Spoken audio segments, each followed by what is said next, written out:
Hello everyone, welcome to the video. Today we're going to be talking about Black Ops 7. Bunch of new information just came out, some multiplayer gameplay and some zombie stuff and campaign stuff. We're going to talk about all of it. First, let's go into the multiplayer because there's a lot of stuff to, or I don't know, quote unquote, a lot of stuff to get into. The first thing is, I think movement is going to be the most substantial because a lot of people don't like the Omni movement from Black Ops 6. A lot of people love the Omni movement. For me, I thought it was really fun because it looks so stupid. There's so much footage of my brothers and I just being complete idiots. But if I was actually taking the game seriously, I would not like it. I think it's silly. Can I play with it? Sure. Can I have fun with it? Sure. I just think people diving around corners, sliding everywhere like they're skating on their butt. This looks so dumb. It's so stupid. I do like grabbing people from behind. There's a lot of footage of my brother and I doing very inappropriate things. And it's always the funnest thing. It's not something that I take seriously, and with Call of Duty multiplayers, I like to take it more seriously if it's good. If it's not good, then I'm not going to waste my time. I'm just going to screw around and have fun. But they are adjusting it a little bit, and what they're doing is that they're actually taking away tactical sprint as a default. You can get that in a perk, but it's not going to be a default in the actual game, which I thought that's what Black Ops 6 did. Maybe I don't pay attention. If I had my way, I would just take it out altogether because I just think the animation looks so stupid. I hate the gun going up in the air. There's a meme going around of like someone saying, if your gun's going up in the air, then I don't like it, and I completely agree with them. I just think it's silly.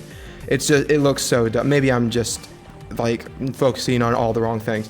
But they are adding wall stepping / jumping to the game. It's not exactly wall running, or at least I didn't see them wall run. It's more like they just take a couple of steps. It's not like Black Ops 3 where you can take like a 15 meters, it seems like, down the wall, and then you can just jump to another wall. I don't think you can necessarily do that. Maybe you can jump from wall to wall, but it's more that you're jumping just to wall to wall. I'm wondering how that feels because Black Ops 3, I got used to it, but Black Ops 3's wall running felt very clunky. It felt very strange, weird, and I think the first time I tried a wall run, I fell off the cliff. Like it was really, I think it was on Combine, that beta map. It was not that map wasn't beta. It was in the beta, but I actually kind of like this because there is this game that came out a long time ago called Brink, and their big thing was, oh, the spider movement, and that's all they talked about. And people asked them other questions, but they didn't really answer those questions. They just like the spider movement. So when the game came out, the spider movement was actually pretty good. From my memory, maybe I'm completely wrong. I was really young. But then there was like no weapons, and there's no upgrading. There's nothing. It was just such a basic multiplayer. And it's like, well, what happened to the rest of the game? And so obviously the reason why they're talking about spider movement is just because they didn't have anything else. This kind of looks like that, but there actually is a bunch of other weapons. There is a bunch of upgrades. And I actually think this sounds like I'm sounding bipolar, but I actually don't like that they start off the whole thing talking about weapons. Like in the amount of weapons and the amount of new weapons you're seeing. I don't really care. Like my favorite Call of Duty multiplayers never talked about the amount of new weapons they're going to get in the game. From my memory, maybe I'm wrong, but when I was looking forward to Black Ops 2, when I was looking forward to Black Ops 3, they never talked about these new weapons here, blah, blah. I mean, they talked about it a little bit, but maybe I'm just misremembering. Maybe I'm just, you know what I mean.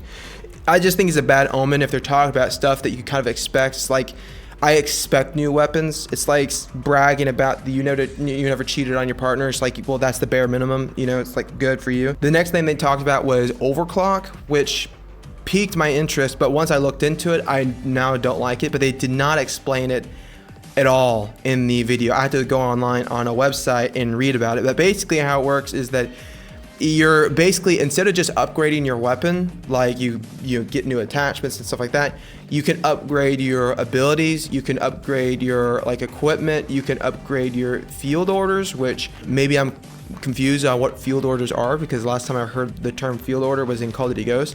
I hope that stupid blue briefcase is not back. That was so stupid. But maybe I'm just, I'll be honest, I haven't been playing a lot of Call of Duty. I've only been playing Black Ops 6 and then pretty much none of the others. I played Cold War a little bit, but it was terrible. But anyway, you can upgrade your score streaks as well. So it's like kind of like upgrading your gun. And I thought it worked differently. I thought it worked like if you get it multiple times in a match, it's going to be the third time you get it in the match is going to be better than the first time you get it in the match. But then when you go into a new match, it resets. That's not how it works. From what I'm reading, you're upgrading it over the course of your, Black Ops 7 career, like over the course of multiple matches. So you're getting the full potential. Which I don't like that idea, to be totally honest. I guess that makes more sense than the other way I was saying it. I know other games like Overwatch and Paladins and a bunch of other games make it where you can upgrade your character mid-match. But those games have longer matches. Black Ops usually, in Call of Duty games, usually just has 10-minute long matches in the standard kind of game mode. Maybe in other matches, it's much longer. So the next thing that I'm actually a little bit excited about is the perks and hybrid sort of system that they're coming up with. Basically, you're picking from multiple different perk colors per class. So you have the typical red, green, and blue. And when you mix and match certain perks, you're gonna get certain different bonus abilities, which I think is really cool. I actually like that idea. I like it when they focus more on the class than they focus on the actual multiplayer gameplay. Not unless they're doing something crazy in multiplayer, but I like the different creative class system that Call of Duty comes up with.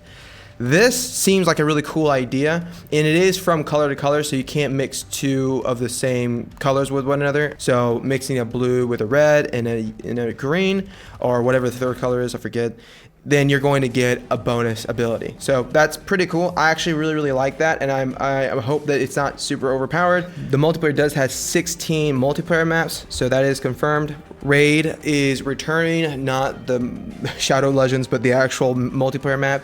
It's returning again. I know people love this map in Black Ops 2, and look, Black Ops 2 is my favorite Call of Duty multiplayer of all time, and Call of Duty video game ever. So I understand, but the Raid was not my favorite map. Anyway, skirmish, large-scale combat. This is basically exactly what you think it is. It's nothing special. It's just large-scale combat, 20v20. I don't think there's any kill streaks or score streaks or anything like that. There are vehicles, and that's it, and like equipment and guns and all that.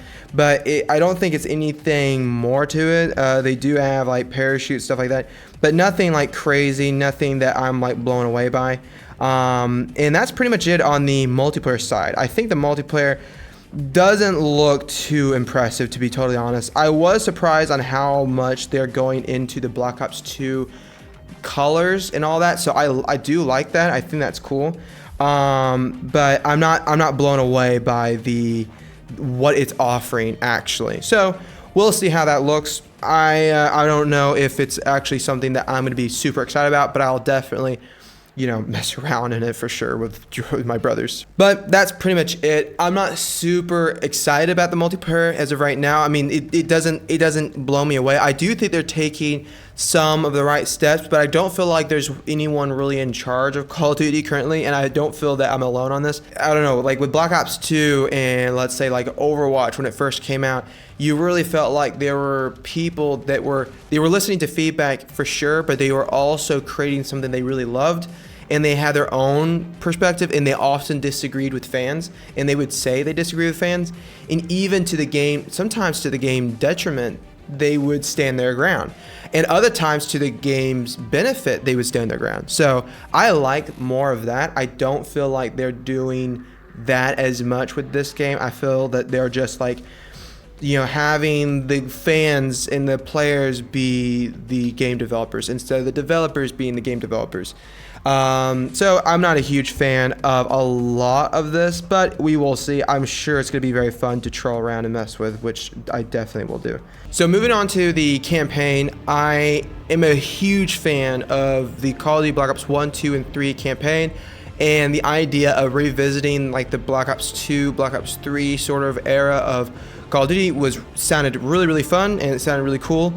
And I'm not liking what I'm seeing so far. It is very Black Ops 2 looking, like they are recapturing the look of Black Ops 2, so I am impressed with that as far as the visuals. But as far as the I don't know how you call it, just the actual like campaign plot and the story overall, like having some poison gas just manipulating their senses and all that, and they're now afraid, it just seems really like, I feel like all the campaign's going to be is the poison gas is going to come in. They're going to see things. They're going to get scared. There's going to be a lot of like jump scares and stuff like that. And then they defeat Raul Menendez. And probably Raul Menendez is not even a real thing. I think it's probably just AI, or it was something that it was in the gas and he's not actually there. So it doesn't really feel like a legitimate campaign. I'm also not a fan of it being co-op. I don't like it. I don't like the idea of it being co-op at all. Black Ops 3 tried that, and I think it was a fail for the most part. I'm fine with it being, split screen. That's fine, but campaign doesn't really go on split screen at all. But I'm not a fan of the co-op. I like a single player experience. I like it just being about the player, just the person, and making it, as interesting as a story as humanly possible. But I don't think they're doing that. I am not a fan of stories that have a lot of hallucinations and like a dream sequence. Now you might say, well, Black Ops 1 was a lot of hallucinations and dream sequence. Not necessarily. It was like you were actually brainwashed, but you didn't realize you were brainwashed until the very end. And those like hallucinations that were coming up in your head was actually the real deal. When you see Reznov in like being rescued in the helicopter, that was technically a hallucination, but it didn't feel like that. So it was an interesting twist. With this, we know we're being, mentally messed with. We know we're hallucinating. But with Black Ops 7, we know we're being brainwashed, or not brainwashed, but we know we have these chemicals inside our head. And it's the intensity in the shock factor is not there, and the intrigue is not there. It's like, yeah, we already know what's happening. It's chemical. It's into my head. It's like there's not really much to figure out. With Black Ops 1, you're thinking, what the fuck is going on? Like, what is actually happening? And same thing with like Black Ops 3. Even though I know a lot of people hated Black Ops 3, Black Ops 3 actually really thought about their campaign. They thought about like what they're going to do and their how they're going to process this. And same thing with Black Ops 3. I know a lot of people hated Black Ops 3's story, but say what you want, but you were definitely asking what's happening. And I think that the real question is, are you actually interested in the campaign, or are you not? In the Black Ops 3 campaign, are you not? And if you weren't interested at all, if you weren't like enticed to know the ending, then yeah, it didn't work. So that I understand why you didn't like it. But for me, it worked. I really liked it. But that's just me. With this campaign, it just looks like heavily Hollywood, and the main actor isn't even the same actor who played David Mason. So that's kind of, when I heard that, I was like, oh my word, that's so, I don't like that. It is fun to see like Harper come back. I think that's cool. But he actually died, I think in one of them, he died. Yeah, he did die in one of them. He died in one of the endings of Black Ops 2. So that's why I don't like branching out storylines. I disliked it when Black Ops 2 came out, the branching out storyline thing. I think in any story where it's you can pick your ending, I think automatically it's a weaker story.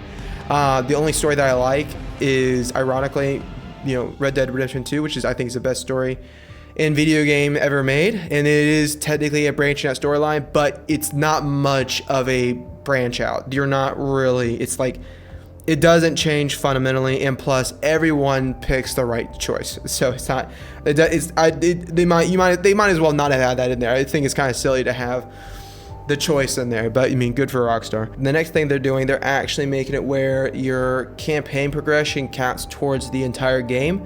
I think I'm right about that. If I'm wrong, I don't care enough to do the research, because who really cares? Like, it doesn't, who really, genuinely, like, I don't think anyone gives a shit about that. If you're playing the campaign, you're not going to try to progress your multiplayer, right? If you're playing the campaign, you're just doing it for the campaign's sake. So the fact that they're making it count all towards one another, or like zombies and multiplayer and all that, to me, it doesn't really matter. Zombies, to be honest, I don't know much about what's going on in the zombies. I tapped out of zombies back in like Black Ops 4. Like, the last good zombies, in my opinion, was a little bit of Black Ops 4 and then Black Ops 3. I haven't cared about zombies in a very long time. So the largest Black Ops zombie maps ever created, that's what they're reporting. Sounds pretty cool. Sounds fine. Survival maps, Dead Ops Arcade 4. Holy shit, that's gonna be big. That's okay. I mean, to be honest, I actually am happy that they're bringing back Dead Ops Arcade. It's so like, no one plays it, but it's so stupid. I just think it's so funny, and I think the developers like creating it, so I'm happy that they're bringing it back. Also, they said round-based zombies. Like, it's a new thing, but I thought round base was back for a while. Maybe I'm just completely out of zombies, but it's all in the dark ether. They are bringing back, you know, Nikolai, Takio, Dibsy, and Richtofen, which is fine, to be honest. The ending of Black Ops 4, from what I know, was pretty good, and I don't know why that they're adding more onto the story. And also, why is the characters from, like, the custom characters from Black Ops 6 in this game? Like, why? I don't get it. Like, no one's connected to those characters at all. But if they are, then you're gonna like it.